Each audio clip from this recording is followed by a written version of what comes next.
This is the 2021 Chattanooga Triathlon. What you see there is the aquarium. Chattanooga is a wonderful place for triathlons. Most people understand that that's swimming, biking, running. It's the three sports. Most people get intimidated typically by the swim, but it's something you can learn through a team effort, getting involved with a team. This was put on by Team Magic, but it's a great sport for all-around conditioning. This is the finish line. Here's some of the crowd at the swim finish. Swim, of course, is the first thing on the agenda. It's a little bit intimidating to most. Bike is the second. There's lots of bikes here, lots of competitors, and then lastly, of course, is the run.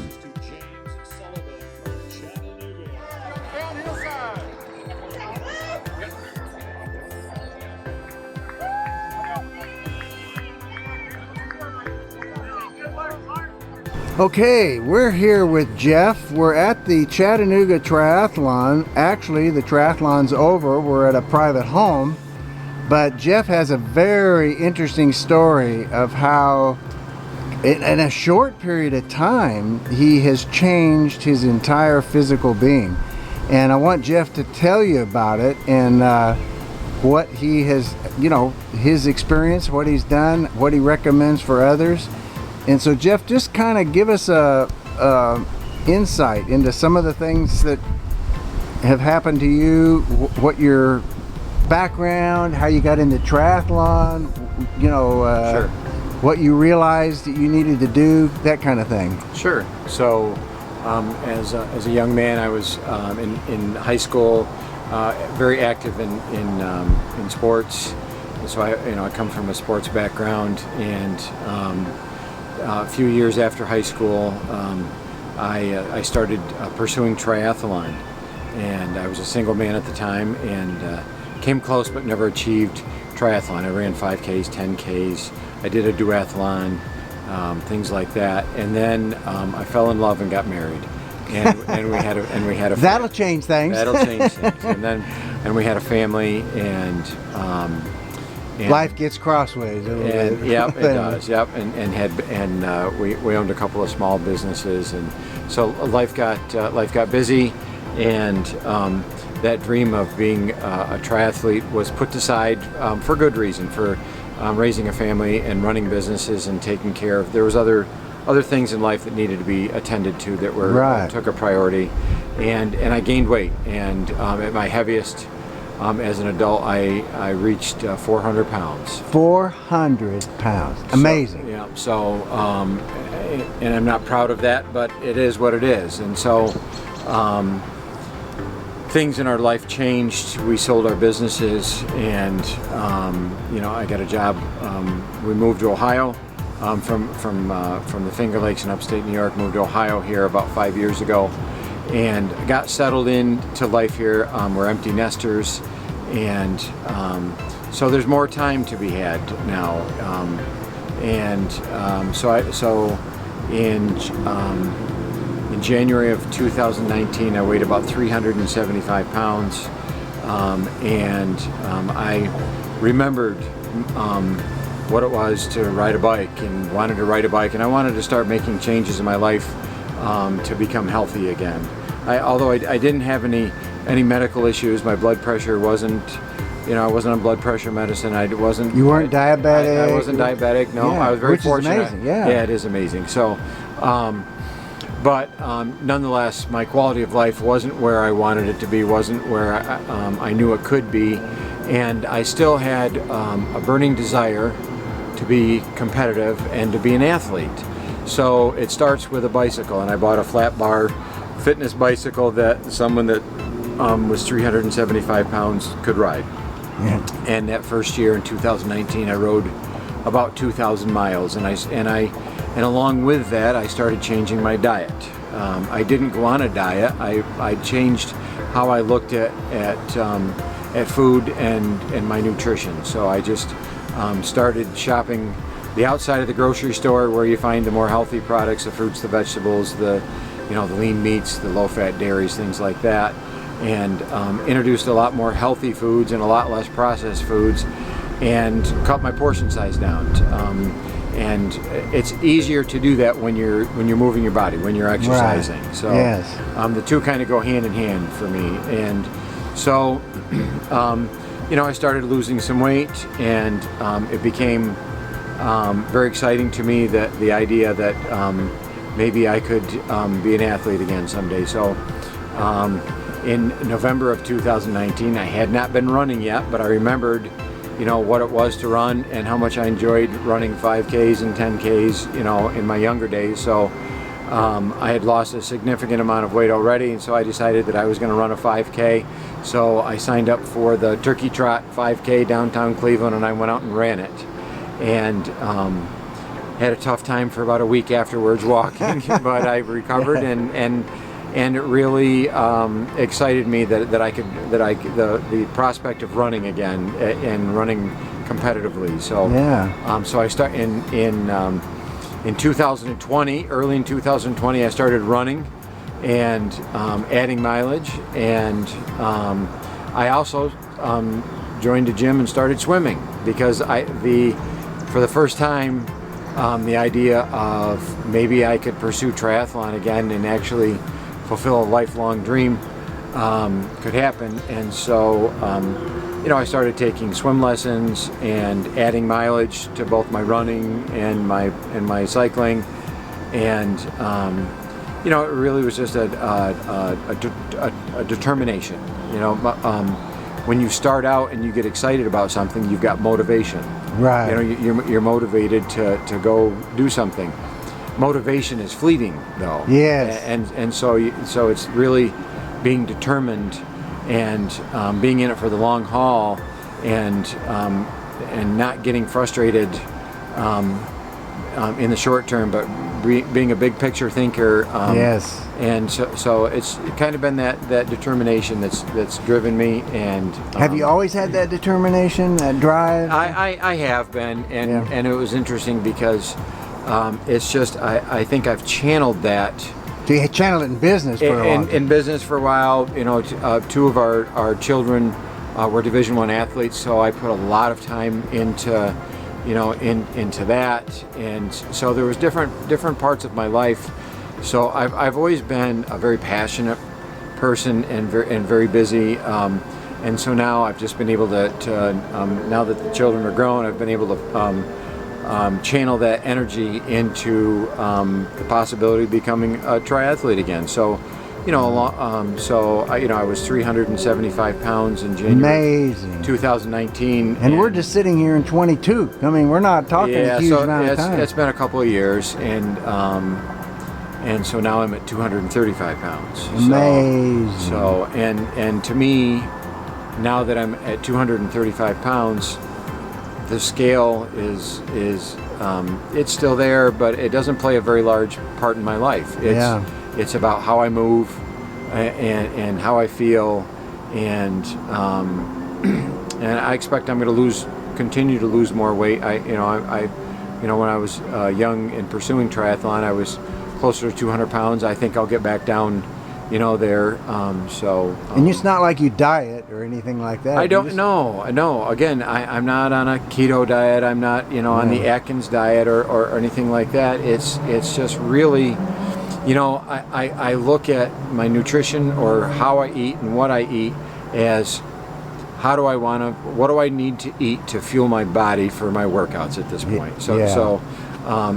What do I need to do to be healthy? And the interesting thing is, everything that I'm doing is sustainable.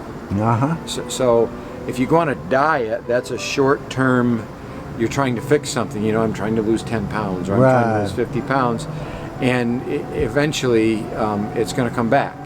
But if you look at it as changing your life for the rest of your life, and making it sustainable.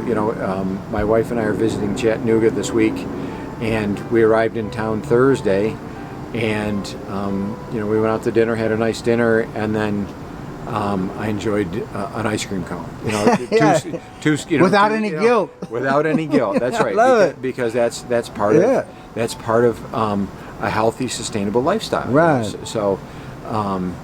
So And you just did the triathlon here today. right, I did the waterfront triathlon today. And the Olympic the distance. Olympic distance, Which is which is tough. I mean, that's a hard race. Yep, and I had a lot of fun. It was my first triathlon. So it's your first one. So today, I was able to realize a lifelong dream. Yeah, bucket list of becoming a triathlete. So and today was the first one of the season. I've got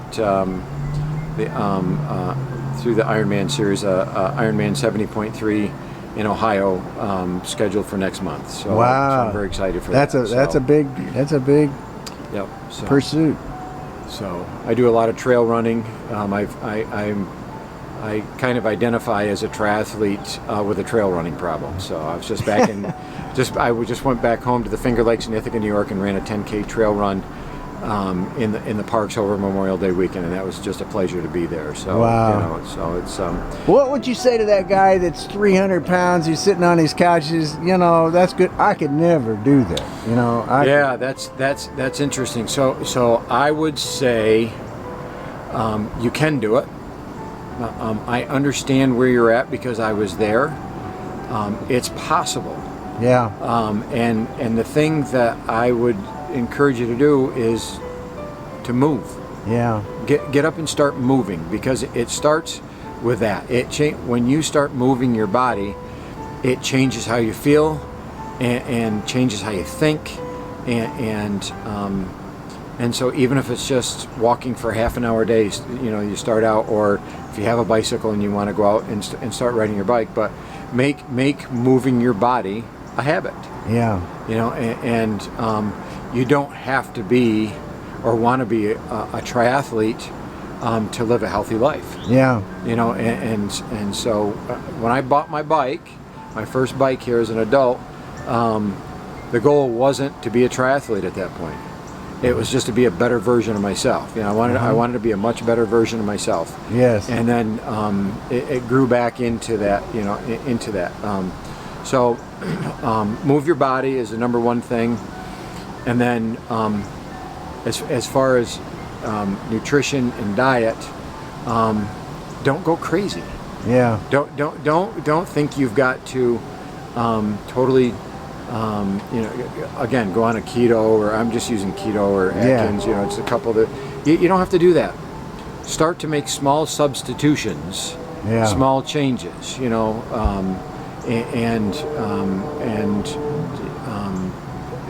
You're still going to want to eat a slice of pizza. I mean, I still eat, pizza. Yeah, from have time, your ice cream. Yeah, right. What the heck? That's part of my lifestyle. Yeah. But there's a lot more fruits and vegetables. There's a lot more, real healthy. A lot of, I eat a lot of eggs. For instance, and was there anything that you used to kind of help motivate you? Like, for me, I used to write down each day what I did, and I didn't want to put a big zero. So that motivated me to do something. And so if I just started something. So for me, so what you're talking about is accountability. Right. Yeah. Okay. So for me, in today's world, social media is a huge form of can be used as a huge form of accountability, and that's what I chose to do. How did you use it? So you get an Instagram or a Facebook account and you drive people crazy, basically. So here's what I would do is I would post about today's workout. Okay. Or my food prep. I'm big on food prep. Yeah.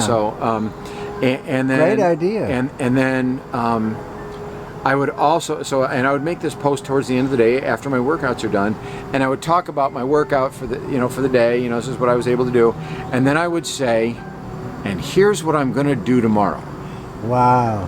So you're committed already. So you've just told your whole audience, the whole world, everyone that you're associated with, that I'm going to get out of bed at 4 o'clock in the morning because I'm going to go for a 4-mile run before work. Yeah. And so for me, when the alarm goes off at 4 o'clock in the morning, there's 30 seconds of indecision. Yeah. It's hard. It's not easy. So it's am I going to hit that alarm and roll back over, or am I actually going to get out of bed and go do that 4-mile run? Because you told everyone you were gonna. But since you've told everyone you're going to, there's that little bit of accountability that you've created. I've used that. That's a great, that's a you know, great idea. as a huge part of staying focused on my on my journey, and now it's my training. So do you get response to your posts? People say, "You've motivated me to try," or something. Absolutely. That to some extent becomes a weight on my shoulders. And so part of people are looking up to you. Part of it is the accountability. Part of it, is there's a little bit of a weight there. And everyone is so everyone's been very encouraging to me, and that encouragement is very motivating. But I have had I'll tell you a story. I ran into an electrician. I worked downtown Cleveland at First Energy Stadium, and there was an electrician that was in the stadium, and he stopped me one time, and he commented on my weight loss. Now this man was heavy, and he said, "Hey," he said, "you look great. I've seen you. Tell me about what's your secret." And so I spent probably 15 minutes with this man, telling him a little bit about my story, my tactics, my techniques. And one of the things that I had done was I downloaded an app on my phone that told me where I could log everything I ate for the day to track that. Yeah. And it would tell me, how calories and macronutrients. Yeah. Okay. And I said, just being accountable to yourself by recording what you're eating every day and moving your body, go for a walk for half an hour a day. I bet you would do some, I bet you that, So anyhow, he thanked me for the time.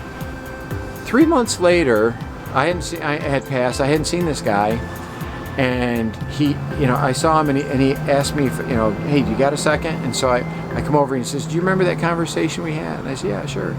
And he said, "I downloaded that app that you were talking about," and he said, "I've started walking half an hour a day."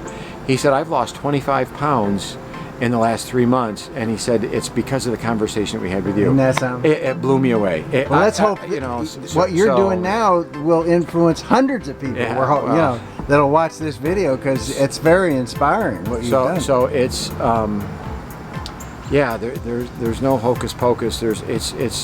It's truly just being determined. Yeah. There's a lot of tricks of the trade, and I'm always, I am such a better person today for my family, for my job, if I do have a desire to help people, if they, I'm not an expert on this, I'm not professionally trained, in nutrition or any of this, but I found something that worked very well for me, and it's now who I am. It's part of my life. Where do you think you'd possibly be if you didn't make that decision and you kept the lifestyle you had? Can you imagine? So I think I was running the risk of diabetes. I think I was running the risk of heart disease.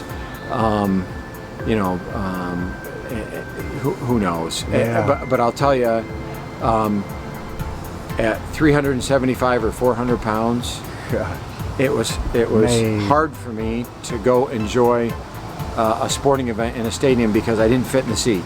Yeah. It was hard for me to travel on an airplane because it was tough for me to fit in the seat, and I would feel bad for the person sitting next to me. You're right. I remember being afraid to walk up the hill into the city of Cleveland because of the grade and how hard it was going to be for me. Yeah. And now I do hill repeats on Wednesday nights. So I look for the hills as a challenge. Yeah. So where would I be? I mean, there's no scientific. There's no science behind the statement, but right. I believe I've probably added 15 to 20 years to my life. I would say you might even be more than that. And furthermore, the quality of life that I'm going to have while I'm here is going to be incredible. Anything different with kids, grandkids now that you've of course you probably motivate them and encourage them. So I'm closest to my son that lives half an hour from us. you know, he and I will often go for runs, and he'll join together. me. Yeah. Okay. Oh yeah. Yep. I love it. And well, so he played Division I football at the University of Akron. He was a long snapper there, and so he has been physically fit, you know, for most of, you know, all of his life, and to this day he is. And so when I was working, helping him as a long snap, catching the snaps or taking him to the gym, you know, I was a 375 pound, 400 pound man, and I couldn't fully participate, you know. Yeah. And so I remember the day, and I probably will remember this forever, that he and I took a 10K trail run together in the Cuyahoga Valley National Park, and what a joy it was to be able to share something, share a moment athletically with him. Which you know, you'd have never been able to do. So sure, and then my oldest and my youngest joined me last summer. We ran a 5K together. So you know, so amazing. You know, so yeah, so the quality of life, the relationships, everything enhanced by maintaining some kind of physical, you know, enhancing your physical life. There's no question about it. What about, and is there any spiritual belief, anything that drives you, that helps you, motivate you, you know, towards what you do? So I mean, I have a very strong faith in God, and would you say it's Christian faith, biblical truth? It is a Christian faith, sure, yeah, absolutely. Because we are too. My wife and I travel. We're strong believers in the biblical truth, Christian principles. You know, Jesus Christ is the way, the truth, and the life. And you know, we try and promote the kingdom as much as we can. Sure. I would say that part of my life hasn't inspired my health. Yeah. I mean, I share the same beliefs, but I will share something from my family history my grandmother I was very close to my grandmother on my father's side growing up, and she was a Finn. She was the only sibling in her family not to be born in Finland. She was born here in the United States, but nonetheless she was strong Finnish, you know, heritage. Her whole family were Finns, and so I claim the Finnish heritage. And there's a word or a term that the Finns have. It's called sisu, S-I-S-U, and it describes a belief that the Finns have, and it's the ability to overcome obstacles in our lives. It's a mental toughness. It's a grit. It's kind of when the going gets tough, the tough get going type of a thing, and it's something that the Finns believe that is a quality that we all have inside of us. So I'd say you inherited that gene. So my tri-suit has the word sisu on it, and the Finnish coat of arms. It's on my bicycle. And a good friend of mine gave me a shoe tag to put on my laces with the word Sisu. And so when you're in a race like I was today, you get to a point at some point where there's, I'll call it a dark point or dark spot where it becomes tough and hard, and you have to reach inside and find something you may not know you've had, and that's that Sisu. And my mind goes back to that, and so I claim that, and so that for me, that's kind of like my battle cry, Well, that's exciting. Just the fact that you have been so determined and dedicated, and it's really, you've accomplished so much in a short period of time. That's a pretty amazing story. I'm sure it'll encourage a lot of others. Well, I hope so. It's and the thing about it is, we were talking earlier, one of the keys to my success is I've made it fun. Yeah. I switch up places where I run. One time I'm running in the Cuyahoga Valley National Park. Another day I'm going into work early on a Friday morning, and I'm running the concourse and the seating bowl up and down the stairs in the seating bowl, of an NFL football stadium. And so I try to keep it fresh and fun, So it doesn't so much feel like a workout as it does just another experience. Well, that's great. I appreciate it. I tell you, it's very encouraging, and I'm sure there'll be numerous people that'll come to this and see and be encouraged to get out there and get involved. That's our theme: get involved. Like Nike's "Just Do It." We're get involved with something, find something, and pursue it. You know? Yeah, I think it's great. Yeah, God bless. Thank you.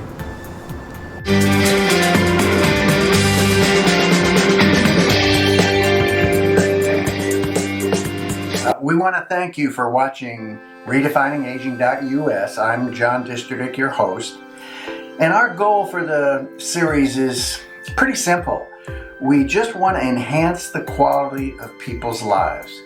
So if you know of an event that you think would be one for good for us to cover, please fill out the form on our website, and not only the event and what it is, where it is, when it is, and if there's a person you know that you think would be a good person for us to do a testimony on in some event, please let us know.